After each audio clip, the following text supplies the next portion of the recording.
Halo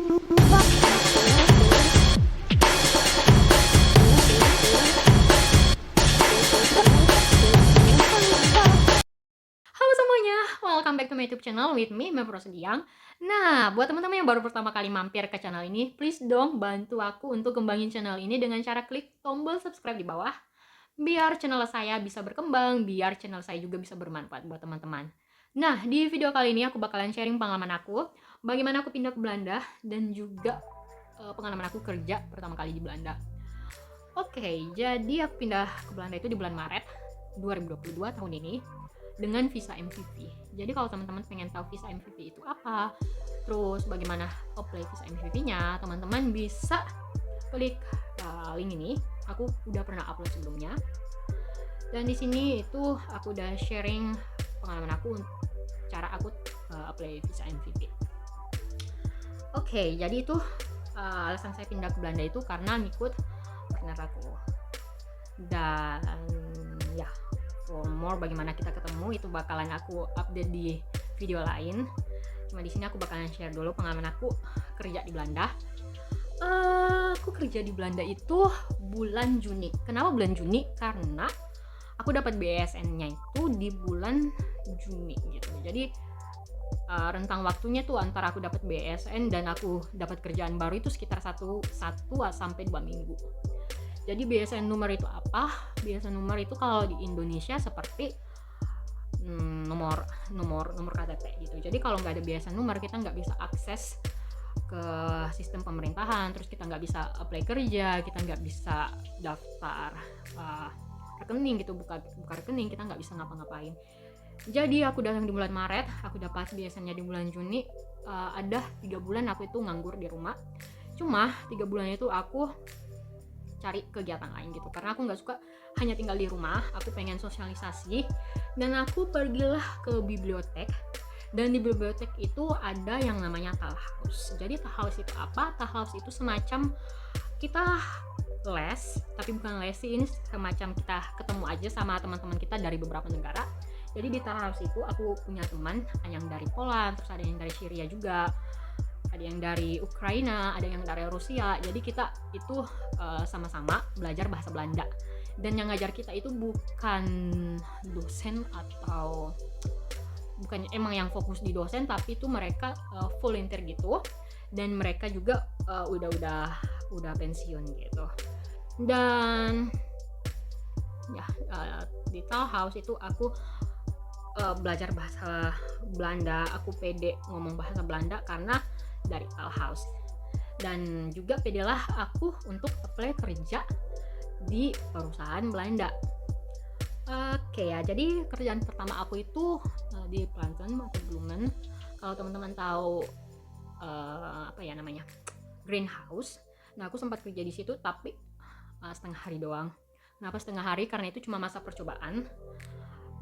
Bos aku bilang, kamu coba dulu, siapa tahu kamu nggak cocok gitu. Dan aku coba masa percobaan setengah hari doang.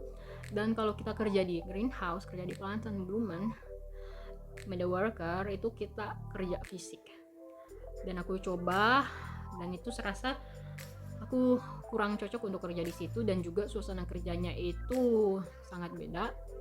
Kali aku pertama datang itu nggak ada yang nanya. Kali aku pertama datang itu nggak ada yang nanyain, kamu dari mana, nama kamu siapa, bahkan jabat tangan itu nggak ada. Jadi benar-benar orang-orang itu nggak ada yang negur aku, bahkan bilang hai juga nggak ada. Dan ya aku leave aja karena pertama suasana kerja kurang begitu enak, dan yang kedua juga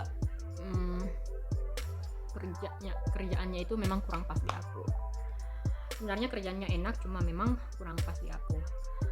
Dan next aku kerja di Zorg kesehatan. Nah, di Zorg ini aku kerja bantuin orang tua dan juga bantuin orang-orang yang disabilitas.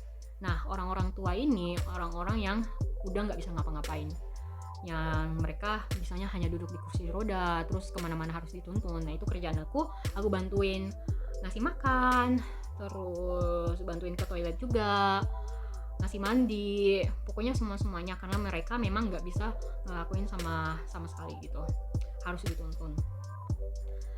Oke, jadi 1-2 minggu aku kerja di Sorok itu so far so good. But di minggu ketiga aku dapat pengalaman yang kurang enak karena kolega aku itu bilang, kamu nggak bisa kerja di sini, bahasa Belanda kamu itu jelek, better kalau kamu ke sekolah bahasa dulu. Bahasa Belandamu itu nggak cukup untuk kerja di sini gitu. Dan karena dia bilang seperti itu, aku langsung down dong waktu itu karena benar-benar dia itu direct ke aku bilangnya bahasa Belandamu jelek, bahasa Belandamu itu nggak bisa dipakai untuk kerja di sini. Kurang lebih seperti itu. Dan aku langsung down, aku balik ke rumah setelah dia bilang seperti itu. Sebenarnya aku balik jam 11 malam, cuma karena perasaanku itu udah nggak enak karena dia ngomong ke aku seperti itu, aku baliklah di luar jam 8. Dan aku nangis juga karena itu kali pertama aku dapat kesan seperti itu gitu. Dan beberapa hari kemudian aku email ke manajer aku bahwa aku nggak mau kerja di situ lagi. It's better for me to go for school first. And ya aku sempat ngomong juga tentang kolega aku ngomong seperti itu. Dan aku juga nanyain gaji aku untuk 3 minggu kerja. And syukurnya manajerku itu langsung ngebalas email aku untuk minta ketemu. Jadi kita bicara gitu. Aku udah sempat ketemu waktu itu seminggu setelah case itu. Udah ketemu dan dia bilang sorry untuk kolega yang bilang seperti itu. Sebenarnya dia nggak bisa bilang seperti itu. Dan juga apa kamu masih mau kerja di sini? Ya udah aku bilang mungkin untuk sekarang aku nggak bisa kerja di sana. Mungkin aku fokus dulu ke sekolah bahasa Belanda, tapi sebenarnya sih aku pengen nyari kerjaan lain, cuma mungkin kerjaan di perusahaan internasional gitu. Jadi kita bisa mix English. Udahlah aku udah ngomong-ngomong gitu dan ya so far so good, udah damai juga. Tapi ya aku tetap nanyain gajiku untuk 3 minggu itu kan lumayan bisa sampai 800 euro atau 500 euro. Dan oke, itu pengalaman aku kerja di Belanda. Dan aku sempat post pengalaman aku di grup ILH. Jadi di Belanda ini kita punya komunitas orang-orang Indonesia yang tinggal di Belanda. Dan aku post lah pengalaman aku di sana, pengalaman kurang enak aku. Dan teman-teman bilang itu udah rasis sih sebenarnya. Kamu harus ngomong ke manajer kamu, laporin orang itu, karena kalau enggak dia bakalan tetap semena-mena gitu sama kamu. Atau kalau enggak mungkin sama aku, mungkin buat orang-orang lain juga yang bakalan kerja di sana gitu. Ya udah aku curhat di grup itu, terus mereka ngasih respon yang baik. It's better for you to find another job dan carilah pekerjaan yang benar-benar kamu sukai. Jangan karena terpaksa. Jadi aku sebenarnya itu emang bukan basisnya gitu kerja di Sorok. Aku pilih Sorok itu karena itu sangat dekat dari rumah. Aku cuma bisa jalan kaki 5 menitan, naik sepeda cuma 2 menitan. Itu pilihan aku pertama kenapa aku kesana. Terus pekerjaannya itu emang aku nggak suka. Sorok itu bukan aku banget gitu. Jadi emang dasar aku di Indonesia itu aku nggak pernah kerja di kesehatan, nggak pernah berhubungan sama dunia kesehatan. Dan di sini tuh aku paksain untuk kerja di sana dan emang benar-benar nggak cocok. Dan feelingku aku tuh emang bisa kerja di retail company ini kayak Fat, Albert Heijn, H&M, Zara yang kayak gitu-gitu. Karena basic kerja aku di Indonesia itu kerja di Samsung service, terus kerja di Fitness Bedrive sebagai customer service, dan sampai di sini aku coba pekerjaan A sampai Z. Pekerjaannya kurang aku suka dan itu benar-benar nggak cocok di aku gitu. And pesan saya sih, carilah pekerjaan yang benar-benar kamu sukai, yang benar-benar jadi passion kamu. Karena kalau kamu kerja bukan berdasarkan passion kamu itu bakalan susah.